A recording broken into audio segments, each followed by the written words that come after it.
प्रेम से बोला शंकर भगवान की जय, हर हर महादेव की जय। गुरु भाई बहना, मैं एक कथा सुनाने जा रही हूँ। इस कथा को पूरा सुनिए और रहस्य जानिए, आधी नहीं। आधी सुनने में शिव गुरु का अपमान होती है और पूरा सुनने में ज्ञान होती है, इसलिए कथा को पूरा सुनिए और रहस्य जानिए। हर हर महादेव, घर घर महादेव। गुरु भाई बहना, एक ब्राह्मण थे और उनका एक बेटा थे। तो गुरु भाई बहना, उस ब्राह्मण को बेटा भगवान के भोलेनाथ के बड़े अनन्य भक्त थे, प्रिय भक्त थे, और वो पूजा के अलावा कोई काम नहीं करते थे, सिर्फ पूजा करते थे। वो ब्राह्मण अपने बेटा को कोई काम कहते थे, लेकिन अपने पिता से कह देते थे, ओ पुत्र, कि मेरा काम मेरे महादेव करेंगे, मैं तो महादेव का भक्त हूं, तो भला क्या मैं काम करूंगा। उनके पिता मुस्कुरा जाते थे और कहते थे, चलो कोई बात नहीं, तेरा काम महादेव ही करेंगे। गुरु भाई बहना, वो ऐसा कह के और टाल दिया करते थे। गुरु भाई बहना, वो जब शादी का योग हो गए तो उनके पिता कहने लगे कि सुनो, तुम शादी कर लो। तो कहते हैं कि नहीं, हम शादी नहीं करेंगे, आप किसी भी कीमत पर मुझे कह दीजिए, लेकिन हम शादी करने वाले में से नहीं हैं। गुरु भाई बहना, उसके पिता जो थे, ब्राह्मण के जो पिता थे, वो बालक के बड़े जिद किए और शादी तय कर दिए। गुरु भाई बहना, वो लड़का ने एक चिट्ठी लिखकर और भगवान भोलेनाथ के पास छोड़ाया और बोला कि महाराज, मेरे माता पिता को मना कर दीजिए, मेरे माता पिता मेरा शादी करना चाहते हैं और मैं चाहता हूं कि मैं जिंदगी में शादी नहीं करूं, सिर्फ आपका अनन्य भक्त बनकर रह जाऊं। गुरु भाई बहना, भोलेनाथ बड़े प्रेम से चिट्ठी उसे सुनाए कहानियां कि देखो पुत्र, जो इस धरती पे जन्म लेता है मनुष्य तन में, उसका विवाहित जीवन बहुत जरूरी है और विवाह करना जरूरी है, लोगों को दिखाना जरूरी है, इसलिए तुम विवाह कर लो, अपने माता पिता का कहना मान लो। अचानक ऐसा आवाज आया मंदिर से। तो गुरु भाई बहना, उसका नाम दीनू था, उस लड़का को दीनू बोला, अरे भगवान भोलेनाथ मुझे विवाह करने को लिए बोले हैं। गुरु भाई बहना अपने पिता के पास जाकर शरणवाकर बोला, पिताजी ठीक है, मेरा शादी कर दीजिए। अब दीनू के विवाह के लिए नजदीक दिन आ गया तो बहुत सारे लोग बारात के लिए तैयार हो गए। अब दीनू बोला, अरे मैं भोलेनाथ को बारात जाने के लिए तो न्योता दिया हूं नहीं, मैं भोलेनाथ को अपना न्योता देना चाहता हूं। गुरु भाई बहना, भोलेनाथ को स्वयं जाकर दीनू बोला, चिट्ठी में लिखकर और भोलेनाथ के पास रख दिया। भोलेनाथ के शिवलिंग से आवाज आता है, निकलता है कि जाओ विवाह करके और अपने दुल्हनिया को मेरे मंदिर में लाकर माथा टिका देना, हम बारात नहीं जाएंगे, मैं तो तुम्हारे साथ पल पल हूं, जाओ। गुरु भाई बहना, दीनू वहां से उठकर आ गया और अपने विवाह के दिन बारात सबके लोगों के साथ चले गए। शादी करके आया तो गुरु भाई बहना, सब लोग सुहागरात में जाता है, कोहबर में।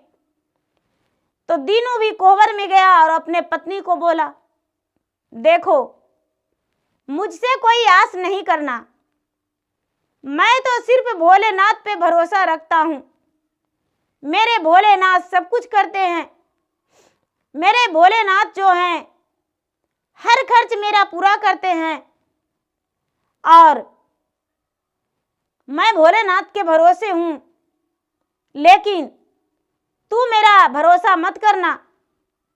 गुरु भाई बहना, जब ऐसा बात उनकी पत्नी सुनी तो कहती है, स्वामीनाथ आप ऐसा चिंता मत कीजिए, मैं भी एक भगवान का भक्त हूं, मैं भी प्रतिदिन पूजा करती हूं और मैं भी आपसे कुछ नहीं मांगूंगी। मैं तो भगवान भोलेनाथ के भरोसे हूं, मेरे खर्चा भोलेनाथ उठाएंगे। गुरु भाई बहना, ऐसा बात दीनू ने सुना तो बड़े खुशी से फूली नहीं समाया उसके दिल में और खुशी के मारे अपने पत्नी को गले लगा लिया और बोला कि मैंने जैसा चाहा वैसा ही तुम निकली, चलो ठीक है।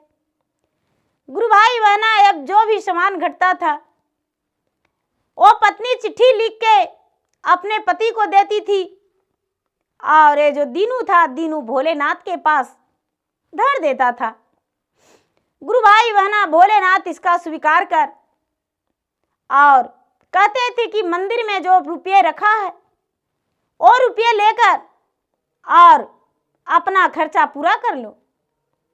गुरु भाई बहना, दीनू तो मंदिर का पुजारी था, मंदिर में चढ़ावा चढ़ता था। अब दीनू वहां से लाने लगा और अपना प्रतिपाल करने लगा। गुरु भाई बहना, धीरे धीरे धीरे धीरे समय बीतता गया तो दीनू का एक पत्नी का ओद्र से एक कन्या जन्म ली। जब कन्या जन्म ली तो दीनू का पत्नी बोली, महाराज मेरा ओद्र से एक कन्या जन्म ली है और मेरे लिए सोठ, हल्दी, गुड़, घी सब चाहिए, तो आप जाके ले आइए। कहते हैं चिट्ठी लिखकर दे दो, भगवान के पास धर देंगे, हम कहां से लाएंगे। गुरु भाई बहना, ओ बेचारी दीनू की पत्नी एक चिट्ठी पर लिख दी और वो चिट्ठी ले जाकर भगवान के पास दीनू छोड़ दिया। भगवान कहते हैं, हे भगवान, कैसा ये अनर्गल मेरा भक्त है, मेरा भक्त बिल्कुल भोला है, ये तो चिट्ठी में लिखकर और सब कुछ मेरे पास छोड़ आता है। गुरु भाई बहना, वो भक्त क्या किया कि जब चिट्ठी छोड़ा तो भगवान एक सेठ के रूप में सारा सामान बाजार से खरीदकर और इसके घर पहुंचा दिए। अब दीनू के घर में तो कोई कमी नहीं। गुरु भाई बहना, धीरे धीरे समय बीतने लगा और मंदिर से दीनू का खर्चा चलने लगा।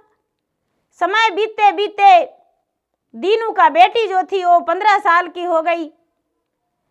अब दीनू का बेटी जो थी बड़ी विद्वान थी और बहुत अच्छी थी, वो गुणमती थी, गुणमती उसका नाम था। गुणमती जो थी बहुत बड़ी हो गई और बहुत सुंदर और सुशील थी। शादी का योग हो गई तो दीनू का पत्नी अपने पति दीनू से बोली, स्वामीनाथ आपका बेटी विवाह योग हो गई है, आप क्या अपने बेटी को विवाह नहीं करेंगे। वो दीनू कहते हैं, मेरा बेटी का विवाह भोलेनाथ करेंगे। कहते हैं कि भोलेनाथ तो करेंगे सहयोग, लेकिन वर तो आपको ढूंढना पड़ेगा। गुरु भाई बहना, दीनू बोले, अरे एक चिट्ठी लिखकर दे दो कि तुम्हें बेटी का विवाह करना है। गुरु भाई बहना, दीनू का पत्नी लिखी चिट्ठी और भगवान भोलेनाथ के पास दीनू ले जाकर रख दिया। तो गुरु भाई बहना, दीनू आने लगा तो मंदिर से आवाज निकला कि अरे मूर्ख, हम बरतुहारे करने नहीं जाएंगे, तेरे कन्या के लिए वर ढूंढने नहीं जाएंगे, तू अपने कन्या के लिए खुद से वर ढूंढोगे और तेरे बेटी का विवाह मैं अवश्य करूंगा और तेरे बेटी का विवाह में अवश्य आएंगे। गुरु भाई बहना, अब दीनू सोचा कि अरे अपना बेटी के लिए मुझे ही वर ढूंढना पड़ेगा। कोई बात नहीं, हम खुद का वर ढूंढेंगे। अब दीनू घर हो आए और खुशी खुशी कपड़ा पहनकर और चले गए वर ढूंढने। गुरु भाई बहना, पता लगाते लगाते एक सुंदर सा वर पता लगा। उनके जात ब्यादरी में दीनू अपना जात ब्यादरी में एक सुंदर सा वर पता किए और अपने बेटी का रिश्ता ठीक किए। गुरु भाई बहना, अब धीरे धीरे दिन ठिकाना सब बैठ गया। अब इनकी पत्नी कहने लगी, गुणमती का माता जो थी वो कहती है अपने पति से, दीनू से, स्वामीनाथ क्या आप सारा सामान नहीं लाएंगे? वो भी महादेव लाएंगे। बेटी का विवाह नजदीक आ गया है। गुरु भाई बहना, बेटी का विवाह के नाम से ये तो इनका दिल कांप उठा और कहते हैं कि मैं तो लाने वाला नहीं हूं। मेरा सारा सामान मेरे भोलेनाथ लाएंगे। गुरु भाई बहना, आप भोलेनाथ के सिर ऊपर तो बोझ हो गया। ए बेचारी दीनू का पत्नी एक चिट्ठी लिखी और चिट्ठी लिखकर उसमें सारा सामान का नाम लिख दी। दीनू ने हाथ में चिट्ठी लेकर और गुरु भाई बहना अपने भोलेनाथ के पास रख दिया।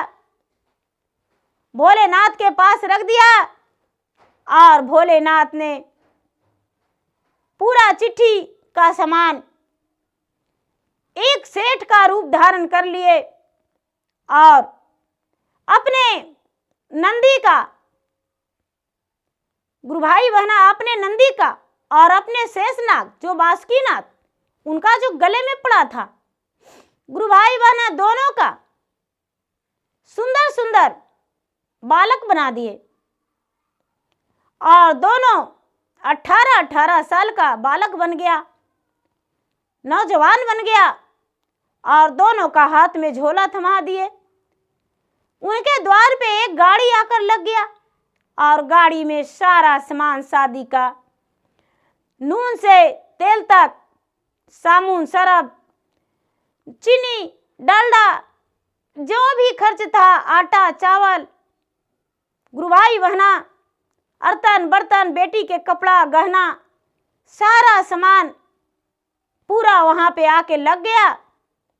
गुरु भाई बहना, उस समय दीनू मंदिर में था, पूजा कर रहा था और पूजा तो गुरु भाई बहना जो दीनू पूजा करता था तो भगवान भोलेनाथ के और पार्वती माता के और गणपति के भोग लगाता था।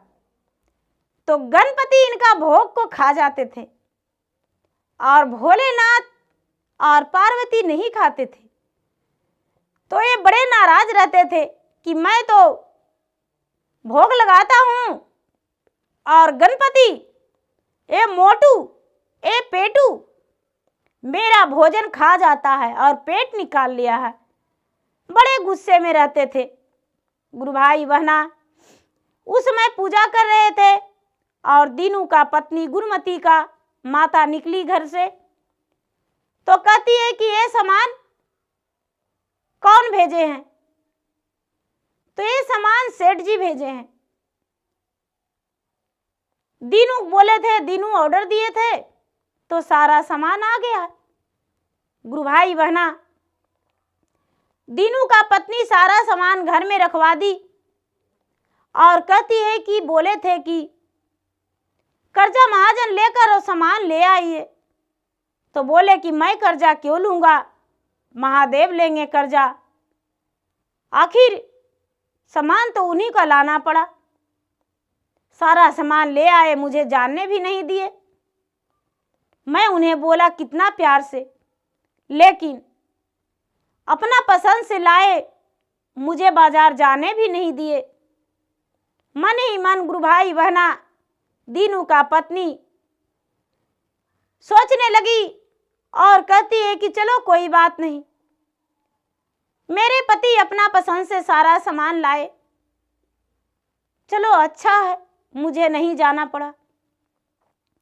गुरु भाई बहना अब दीनू आए घर तो उनकी पत्नी कहती है, गुणमती का माता, स्वामीनाथ, आपको हम बड़े प्रेम से बोले थे कि कर्जा महाजन लेकर और जाके सामान ले आइए, तो आप बोले कि मेरे बदले महादेव लेंगे कर्जा।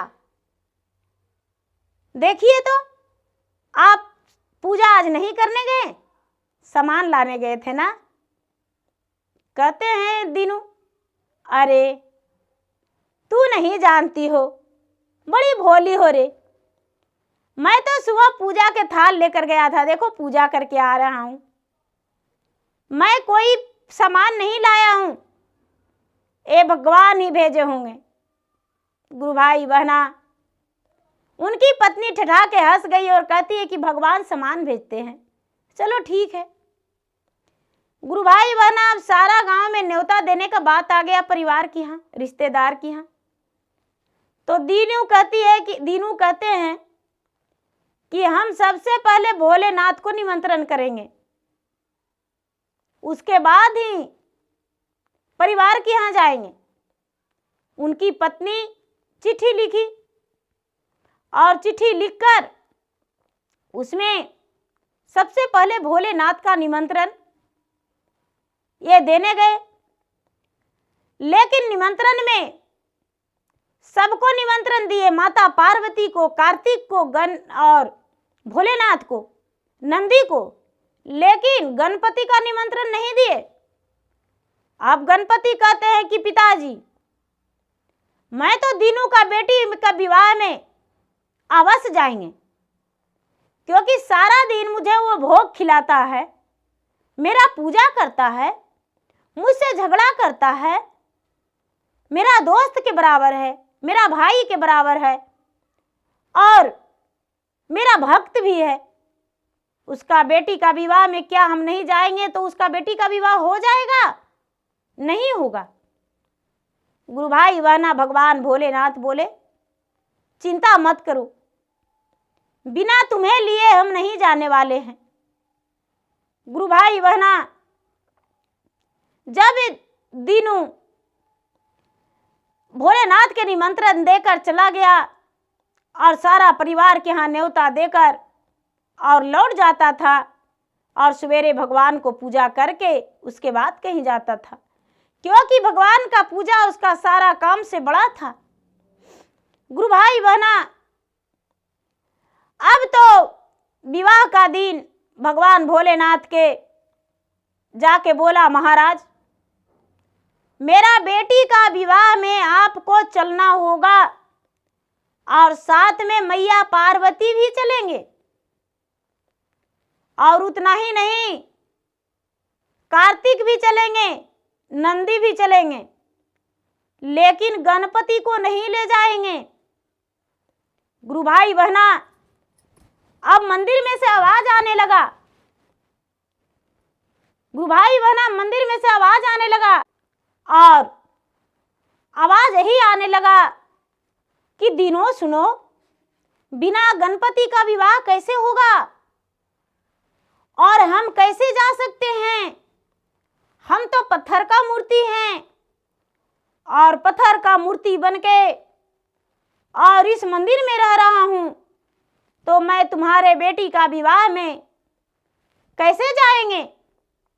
तो गुरु भाई बहना ये जो दीनू था वो अकड़ के कहता है कि महाराज आज मैं आपका बात सुनने वाला नहीं हूं, सामने सामने आइए और सामने सामने युद्ध होगा, आपसे लड़ाई करेंगे। गुरु भाई बहना जब भोलेनाथ प्रकट हो गए तो ये दीनू कहता है कि महाराज मैं आपका पाँव पड़ता हूं, मेरा बेटी का कन्यादान आप करेंगे और माता पार्वती करेंगे, और जो कार्तिक हैं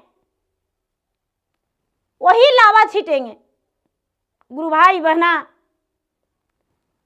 ऐसा बात सुनकर महादेव का आंखों से आंसू झरकने लगा, और आंखों से आंसू झरकने लगा, और महादेव रो पड़े और कहते हैं कि अरे तू मेरा इतना बड़ा भक्त हो कि मेरे बिना गए बिना शादी नहीं करोगे अपने बेटी का? कहते हैं दीनू की नहीं महाराज, आपके बिना गए हुए हम शादी नहीं कर सकते।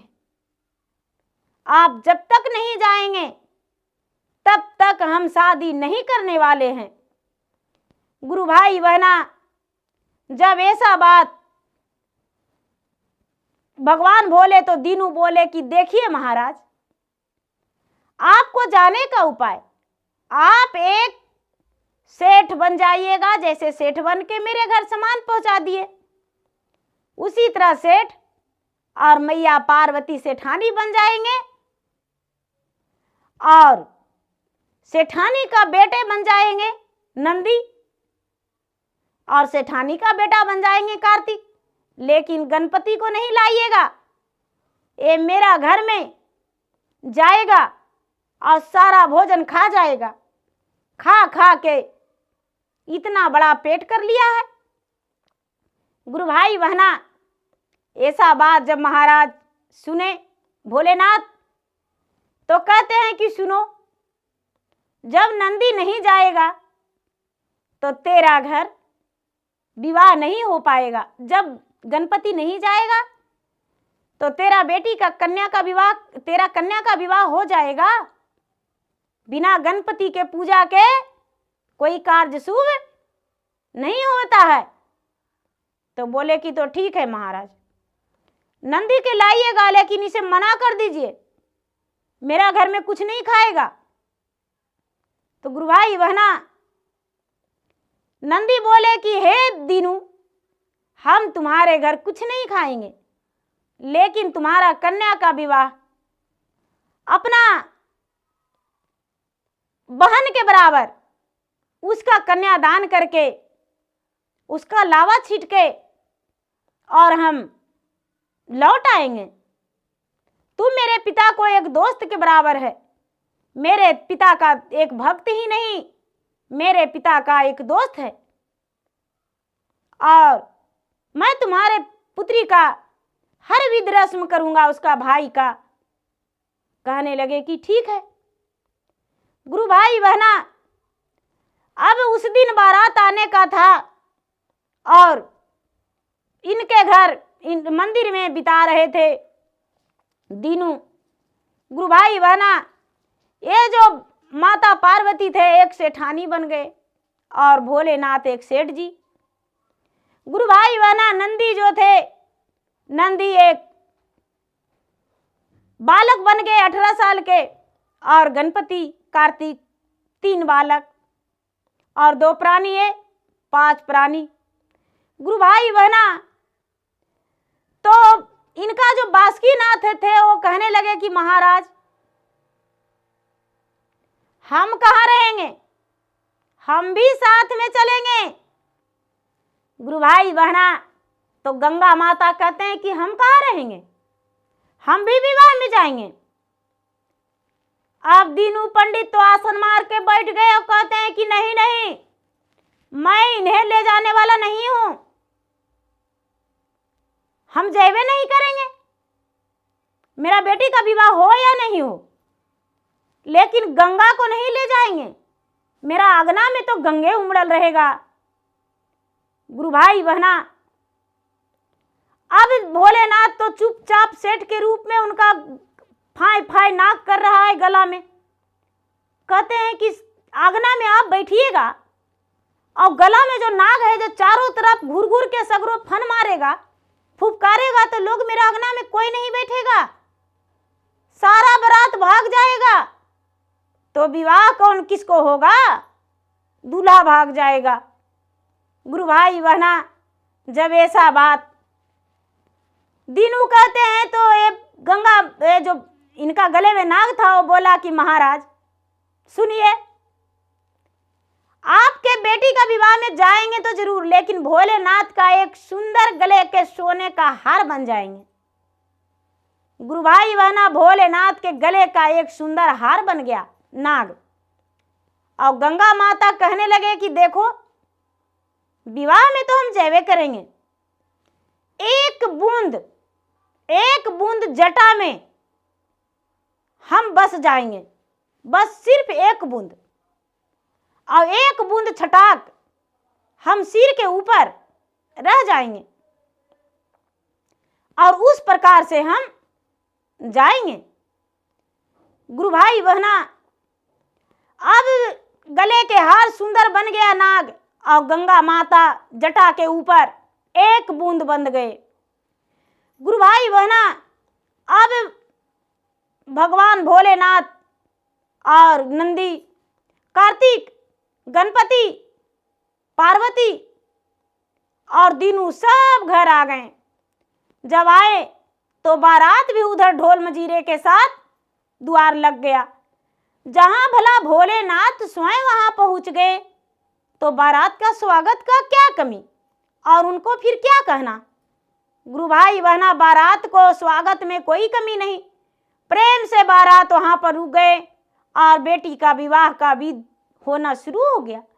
गुरु भाई बहना, भगवान भोलेनाथ स्वयं दीनू का बेटी का दान किए, और दान करके और जो गणपति थे वो भाई का रस्म निभाए, और जब दान करके और गणपति लावा छिड़ दिए, भोलेनाथ दान करके लौटने लगे। गुरु भाई बहना, तो विवाह जो था मंदिर में था। विवाह द्वार पे एक दीनू का द्वार पे मंदिर था, और मंदिर में भोलेनाथ के मंदिर में विवाह हुआ। तो गुरु भाई बहना, गंगा माता जो थे, जो बूंद बन के बैठे थे, उनका जटा से एक बूंद, तो जो गंगा बैठे थे, बूंद नीचे गिर गया और एक तालाब बन गया। गंगा माता विराजमान हो गए। अब लोग देखते के देखते रह गए, और जो भगवान भोलेनाथ ने थे, वो भोलेनाथ तो अपना अंतर ध्यान हो गए, चले गए, गणपति चले गए, नंदी चले गए, और अपना स्थान पे, अपना मंदिर में। गुरु भाई बहना, दीनू का बेटी विदा हो गई, बेटी ससुराल चली गई।